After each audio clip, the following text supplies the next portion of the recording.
Episode की शुरुआत में ही नोबुनागा हिसोका को मारने वाला होता है क्योंकि हिसोका ने इनको धोखा दिया होता है, लेकिन तभी शेलनार्क और फ्रैंकलिन आके इसको रोकते हैं और बोलते हैं कि बॉस ने कहा है कि इसको रोका जा सकता है, तो जरा तुम शांत रहो और बॉस को हैंडल करने दो। लेकिन नोबुनागा सुनता नहीं है। उसके बावजूद हिसोका से ये सवाल करते हैं कि आखिरकार उसने जो किया वो क्यों किया, लेकिन वो कुछ नहीं बोलता। वो बस इतना बोलता है कि जो पहला लाइन है वो सही है और बाकी कुछ मैं तुम्हें नहीं बता सकता, और अगर तुम मेरे जो आंसर से सहमत नहीं हो तो फिर मुझे तुम्हारे साथ फाइट करना होगा अपने आप को डिफेंड करने के लिए। तो उसके बाद नोबुनागा हट जाता है, लेकिन उसके बावजूद वो अचानक से जाके हिसोका के ऊपर हमला कर देता है और हिसोका भी एकदम तैयार होता है फाइट के लिए। लेकिन हिसोका देखता है अचानक जो नोबुनागा होता है वो गायब हो जाता है, और उसके बाद हम देखते हैं कि ये किसी और जगह पे जाके दिखाई देता है, यानी कि इसको किसी ने टेलीपोर्ट मार दिया होता है। और हमें आगे जाके पता लगता है कि ये सब क्लोरो ने किया होता है, और क्लोरो नोबुनागा को जरा चुप रहने के लिए बोलता है और वो हिसोका से कुछ बातचीत करना चाहता है। इसके बाद क्लोरो सवाल करता है कि ये कैलेंडर सीक्रेट का मतलब क्या है, और ये बताता है कि जो फैंटम ट्रूप मेंबर्स की पावर्स है उसको बताता है, और ये पूछता है कि कितने मेंबर्स की पावर के बारे में तुमने बताया है और कौन कौन से, और ये बताता है कि 7, और फिर से बोलता है कि नहीं 7 नहीं 8। उसके बाद हिसोका 8 मेंबर का नाम बताता है, जिनमें से क्लोरो होता है, उवोजीन होता है, शिजुकु, माची, फ्रैंकलिन होता है, और साथ में होते हैं पाकुनोडो, शेलनार्क और खुद हिसोका। उसके बाद क्लोरो बोलता है कि कोटोबी की पावर्स के बारे में तुम्हें कल पता चला, तो तुमने उसके बारे में नहीं बताया होगा, और ये बोलता है कि हाँ मैंने नहीं बताया क्योंकि मुझे पता ही नहीं था। उसके बाद ये पूछता है कि हमारा जो ओपोनेंट है उसके पास कौन सी पावर्स है, वो दिखने में कैसा है और तुम्हारा रिलेशनशिप कैसा है उसके साथ, लेकिन ये हर किसी का जवाब यही बोलता है कि मैं नहीं बता सकता। उसके बाद क्लोरो बोलता है कि मैं समझ गया, हमारा जो चेन यूजर है उसके पास 2 तरह की एबिलिटी है। पहली एबिलिटी के जरिए उसने उवोजिन को कैद कर लिया, और दूसरी एबिलिटी ये है कि वो हिसोका को मजबूर कर रहा है उसके बारे में कुछ ना बताने के लिए। और वो आगे बताता है कि जो फॉर्चून में लिखा है स्वॉर्ड ऑफ लॉ, वो एक तरह का कोई रूल इसने सेट किया होगा हिसोका के लिए, जिसकी वजह से वो उसको झूठ नहीं बोल पा रहा होगा और उसके बारे में कुछ नहीं बता पा रहा होगा। और आगे वो बताता है कि जरूर हिसोका के शरीर के अंदर कुछ तो होगा जो उसको रोक रहा होगा, और जो स्वॉर्ड ऑफ लॉ है शायद वो चीज हिसोका को मार सकती है अगर ये सच बता देता है तो। इतना सुनने के बाद हिसोका के मन में लड्डू फूट जाता है क्योंकि उसका जो प्लान था वो काम कर गया है, और वो बोलता है कि ये तो मैग्निफिसेंट है, और क्लोरोक से बोलता है, मतलब दिल के अंदर ही बोलता है कि अब तुम मरने के लायक बन चुके हो। उसके बाद ये डिस्क्रिप्शन देता है चेन यूजर का और बोलता है कि ये मैनिपुलेटर होगा जिसने रियल चेन का यूज करके उवो को मारा होगा, या फिर कंजरर होगा जिसने कंजरर चेन का यूज किया होगा। और तभी शिजुकु पूछती है कि ये दोनों अलग होते हैं क्या, और ये बोलता है कि हाँ, जो कंजरर वाला चेन होता है ना वो उसको कभी भी डिसअपीयर कर सकता है, कभी भी अपीयर कर सकता है, लेकिन उसके लिए उसको बहुत ज्यादा ट्रेनिंग की जरूरत होगी, और एक बार अगर वो ट्रेनिंग कर लेता है तो उसके बाद वो जब चाहे अपने चेन्स को या फिर जो कोई भी वेपन वो बनाना चाहता है बना सकता है बड़े ही आसानी से। आगे शेलनार्क बताता है कि हिसोका के ऊपर जो पावर यूज हुआ है उसका नाम है स्वॉर्ड ऑफ लॉ, और जिसके जरिए उसके बारे में कुछ बता नहीं सकता और साथ में उसके साथ फाइट भी नहीं कर सकता। अगर ये ऐसा करेगा तो ये जरूर मारा जाएगा। उसके बाद हिसोका अपना असली प्लान बताता है, और जहां से हमें पता लगता है कि इसके पास कोई स्वॉर्ड ऑफ लॉ इसकी बॉडी के अंदर है नहीं, और साथ में वो बताता है कैसे इसने बड़ी ही चालाकी के साथ अपना फॉर्चून बदल दिया, जिसकी वजह से अब ये जो फैंटम ट्रूप के मेंबर्स ये बाहर नहीं जा सकते। और साथ में वो बताता है कि सिर्फ 2 लोगों के सीक्रेट के बारे में इसने बताया था, जिनमें से एक सुजुकी थी और दूसरा था उवोजिन, और अगर ये बाहर चले जाएंगे तो फिर ये बॉस से फाइट नहीं ले पाएगा और बॉस पता नहीं फिर कब मिले, और इसलिए ये सब कर रहा होता है। इसके बाद शिजुकी हिसोका का जो सेकंड वर्स होता है ना उसको पढ़ने लगती है, जहां पे लिखा होता है कि अगर ये 11 पैरों वाला मकड़ी अगर जाएगा घर पे तो इसके और 5 लेग टूट जाएंगे, यानी कि और 5 लोग मारे जाएंगे। और लिखा होता है कि अगर तुम शेल्टर को छोड़ते हो, ये जो टेम्पररी शेल्टर है उसको छोड़ते हो, तो तुम भी जरूर मारे जाओगे। और उसके बाद शेलनार्क को बोलता है कि अगर हिसोका यहाँ से बाहर जाएगा तो वो मारा जाएगा, और साथ में अगर हम भी अपने घर के लिए जाते हैं तो हम भी जरूर मारे जाएंगे। और उसके बाद फिंक्स बोलता है कि सुजुकु, हिसोका, उवो, पाकुनोडा और शेलनार्क इनकी किस्मत में डेथ लिखी हुई है, लेकिन उसको छोड़ने के बाद एक मेंबर ऐसा है जो अभी मरने वाला है, लेकिन उसके बारे में हमें कुछ नहीं पता, यानी कि ये जरूर फैतान, कोटोपी या फिर मैं खुद हूँगा, क्योंकि हमारे बारे में कोई कुछ बता नहीं पाया क्योंकि हमें अपना डेट ऑफ बर्थ भी नहीं पता है। इसके बाद हिसोका एक जगह पे बैठ जाता है और बोलता है कि मुझे मरने से पहले बहुत कुछ काम करना है, इसलिए मैं इस शेल्टर को छोड़ के नहीं जा रहा। और तब शेलनार्क जो होता है वो अपने बॉस से पूछता है कि बॉस अब क्या करना है, जाना है या फिर रुकना है, और उसका बॉस बड़े ही धीरे से और ना चाहते हुए कहता है कि रुकना पड़ेगा। उसके बाद गॉन और किलुआ को दिखाया जाता है, जहां पे किलुआ बताता है कि हमें फैंटम ट्रूप के ऊपर ज्यादा फोकस नहीं करना चाहिए क्योंकि हमारा फोकस कहीं और होना चाहिए। और तब ये बोलता है कि तुम ही तो चाहते थे कि फैंटम ट्रूप को पकड़ना, और तब ये बताता है कि तब उनके ऊपर 2-2 बिलियन का लगा हुआ था रिवॉर्ड, लेकिन अभी लगा है घंटा, इसलिए हम रिस्क नहीं लेने वाले, हमारा काम कुछ और है। हमें ग्रिड आइलैंड की एक कॉपी चाहिए और उसके अंदर से हमें तुम्हारे पापा का पता लगाना है, तुम भूल तो नहीं गए ना। उसके बाद गॉन बोलता है कि मेरे पास एक प्लान है जिसकी वजह से हम ग्रिड आइलैंड के अंदर जा सकते हैं। और तब ये पूछता है कि कौन सा प्लान, तब ये बताता है ये एक सीक्रेट है, मैं नहीं बताने वाला। और इसका ये गला दबाता है, यानी किलुआ गोन का गला दबाने लगता है कि जल्दी से प्लान बताओ। लेकिन इसके पास सच में कोई प्लान होता नहीं है। वो झूठ बोलता है कि मेरे पास मतलब एक प्लान तो है लेकिन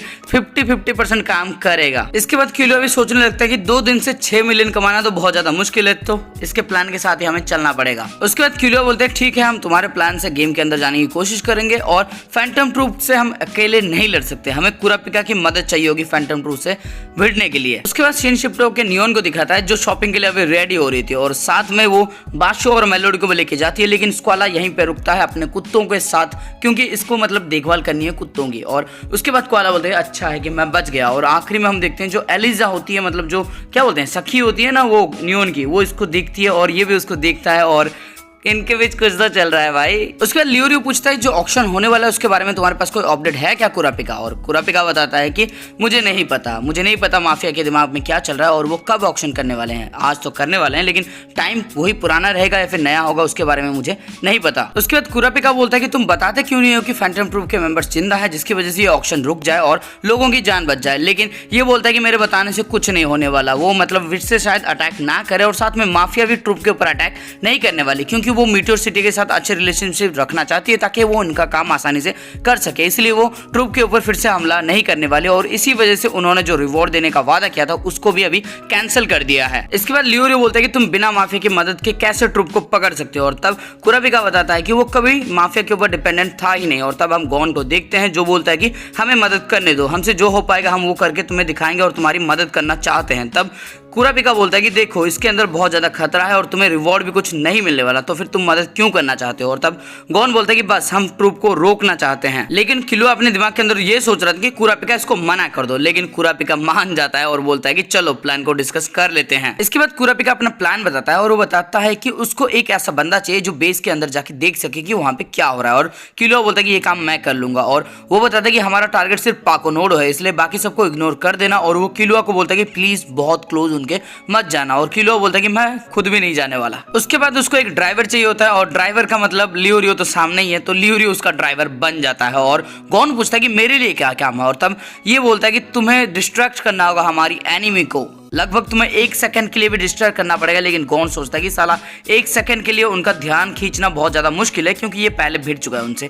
1 सेकंड क्या, 1 मोमेंट के लिए भी उनका ध्यान नहीं जाता, तो सेकंड तो बहुत ज्यादा मुश्किल है उसके लिए भी। और ये बोलता है कि ये मुश्किल है और मैं थोड़ा सोच के बताऊंगा। इसके बाद किलुआ बोलता है कि ये बहुत खतरनाक काम है, गॉन फंस सकता है। और तभी कुरापिका बोलता है कि मैं गॉन को उसकी स्ट्रेटेजी बनाने का मौका देता हूँ, वो जैसा स्ट्रेटेजी चाहे वैसा बना सकता है। उसके बाद कुरापिका बताता है जब वो सब गॉन के साथ बिजी होंगे तब मैं पाकुनोडो को पकड़ूंगा और कार के अंदर बिठा के उसको लेके रफू चक्कर हो जाऊंगा यहाँ से। लेकिन उसके लिए भी मिनिमम 1 सेकंड के लिए गॉन को उनका ध्यान बटाना होगा, जिसकी वजह से मैं ये काम कर पाऊंगा। और ये जब उससे पूछता है तो मतलब उसके दिमाग के अंदर वही चल रहा होता है कि मुश्किल तो है, मैं थोड़ा देख के बताता हूँ। और ये बोलता है कि तुम्हारे पास 6 घंटे अभी भी बाकी हैं, 6 घंटे के अंदर तुम कोई स्ट्रेटेजी बना लो। उसके बाद गॉन पूछता है कि तुम पहले तो हमारी मदद नहीं चाहते थे, लेकिन अचानक से तुम राजी कैसे हो गए। और तब कुरापिका बताता है कि अभी रिस्क बहुत ज्यादा बढ़ गया है, हमें किसी भी तरह से पाकुनोडो को पकड़ना होगा, उसको खत्म करना होगा, वरना खतरा बहुत ज्यादा हो सकता है। और उसके बाद गॉन बोलता है कि एक नैन डैगर मेरे भी सीने के अंदर ढाल दो, जिस तरह से मेरी नैन की एबिलिटी भी बढ़ जाए। और तब लियोरियो बोलता है कि तुम सुन नहीं रहे थे क्या, वो फैंटम ट्रूप के ऊपर ही अटैक कर सकता है, अगर किसी और के ऊपर करेगा तो वो मारा जाएगा। उसके बाद गॉन पूछता है फिर जो नैन का डैगर है कुरापिका के छाती के अंदर वो कैसे है, क्या वो भी एक फैंटम ट्रूप का मेंबर है। मतलब इसने अभी सही पॉइंट को पकड़ा होता है। और उसके बाद ये बोलता है कि अगर मैं ये सीक्रेट बताऊंगा तो और भी ज्यादा खतरा बढ़ जाएगा। उसके बाद हम देखते हैं किलुआ और जो लियोरियो होते हैं ये दोनों जगह छोड़ के चले जाते हैं, क्योंकि ये नहीं सुनना चाहते उस सीक्रेट को। उनके जाने के बाद कुरापिका अपना चेन्स को कंजर करके दिखाता है और बताता है कि ये जो मेरी 5 चेन्स है, ये 5 चेन अलग अलग एबिलिटी को दर्शाती है, मतलब हर एक चेन अलग तरह का काम करता है। इनमें से 2 चेन ऐसे हैं जो सिर्फ स्पाइडर के लिए बना है। पहला तो है जो चेन जेल, जिसकी मदद से मैंने उबोजिन को पकड़ा था। और चेन जेल जब भी तुम यूज करते हो ना तो ये जस्सू तुम्हारे ऑटोमेटिकली ऑन कर देता है, जिसकी वजह से तुम नैन की एबिलिटी को यूज नहीं कर सकते और तुम्हें मेरे सामने हार मानने के लिए मजबूर हो ही जाओगे। और दूसरा वाला होता है जजमेंट चेन, जो इसके पिंकी फिंगर, जो सबसे छोटा वाला फिंगर होता है ना, उसमें अटैच होता है। और ये बताता है कि ये किसी के भी हार्ट को पियर्स करके उसके हार्ट को बाइंड कर सकता है और कोई रूल सेट कर सकता है। और जैसे ही रूल सेट कर देगा उसके बाद अगर उस रूल को तोड़ा जाता है तो उसका हार्ट फट जाएगा। और इसी तरह से उबोजिन में मारा गया था। उसके बाद कुरापिका बताता है जब मैंने अपना रूल रखा था तो मैंने यही रूल रखा था, लेकिन तब तब मुझे समझ में आया कि अगर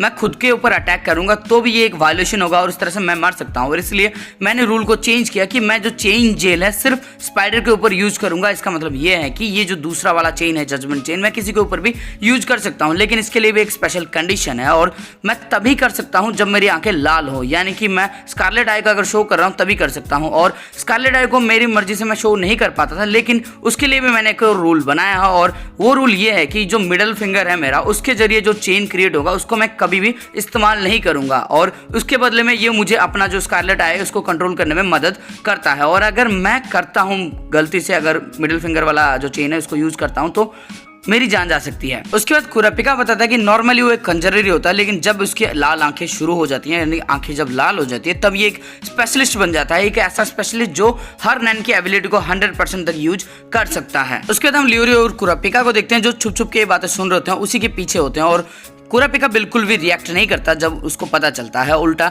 जब गॉन पूछता है कि तुम 3 डैगर बना सकते हो क्या, तो ये हाँ बोलता है, लेकिन उसके बाद बोलता है कि अगर मैं ऐसा करूंगा तो ये गलती होगी, मैं नहीं करूंगा ऐसा। उसके बाद ये अपना चेन को डिसअपियर करता है और बोलता है कि तुम्हारे ऊपर मैं अपना चेन कभी भी इस्तेमाल नहीं करने वाला। और तब गॉन पूछता है कि फिर तुमने अपना इतना बड़ा सीक्रेट हमें क्यों बताया, और तब कुरापिका बताता है क्योंकि तुम मेरे बहुत अच्छे दोस्त हो और मैं चाहता था तुम्हें थैंक यू बोलना और इसलिए मैंने बताया। मैं खुश हूँ कि मुझे तुम्हारे जैसे इतने अच्छे दोस्त मिले हैं। उसके बाद किलियो बोलता है कि मुझे बेस की तरफ जाना होगा क्योंकि टाइम बहुत कम है और हम टाइम गवा नहीं सकते। और उसके बाद ये क्या करेंगे, टाटा बाय बाय कर देते हैं उसको और वो चला जाता है। इसके बाद हम शिजुको का फॉर्च्यून देखते हैं जिसमें सिर्फ लिखा होता है कि इसकी मौत होने वाली है, लेकिन जब हम पाकुनोड का पढ़ते हैं तब हमें पता चलता है कि एक छोटे से रूम के अंदर इसको 2 ऑप्शन मिलेंगे जिनमें से ये किसी एक को चूज कर सकती है और अगर ये बिट्रॉयल को चूज करती है यानी कि धोखा को चूज करती है तो जिंदा रहेगी, लेकिन अगर ये अपने प्राइड यानी कि आत्मसम्मान को चूज करती है तो इसकी जान जाना पक्का है। इसके बाद शलनार्क में लिखा होता है कि तुम किसी को कॉल मत करना और तुम्हें जब सबसे ज्यादा जरूरत होगी तुम्हारे दोस्तों की तब तुम्हारे पास कोई नहीं होगा, और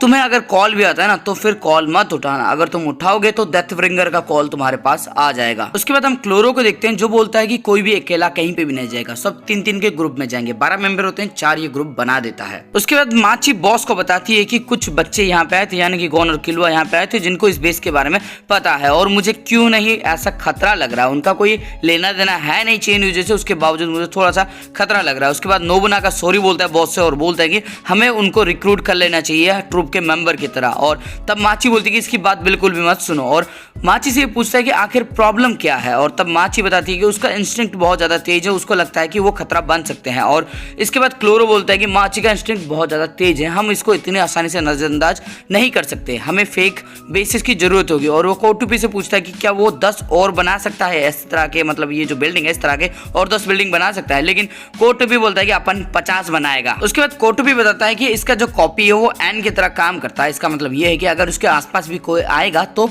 कोटुपी को पता चल जाएगा। इसके बाद हम किलुआ को देखते हैं जो सामने देखता है और बोलता है कि यहाँ पे तो सिर्फ 2-3 बिल्डिंग होना चाहिए, यहाँ पे 50 बिल्डिंग क्या कर रही है। और यहीं पे ये वाला एपिसोड हो जाता है खत्म। तो दोस्तों इस वीडियो के अंदर आपको कुछ भी अच्छा लगा फिर मजा आया ना तो इस वीडियो को लाइक कर देना, कमेंट करके अपना फेवरेट पार्ट बता देना और साथ में अपने दोस्तों के साथ इस वीडियो को शेयर कर देना। और दोस्तों अगर चैनल को सब्सक्राइब नहीं किया है तो प्लीज सब्सक्राइब कर देना और साथ में जो बेल का आइकन है उसको ऑल पे सेट कर देना, क्योंकि सबकी घंटी बज रही है अपनी भी बज जानी चाहिए, तो एकदम जोरों से टन करके बजा देना घंटी को।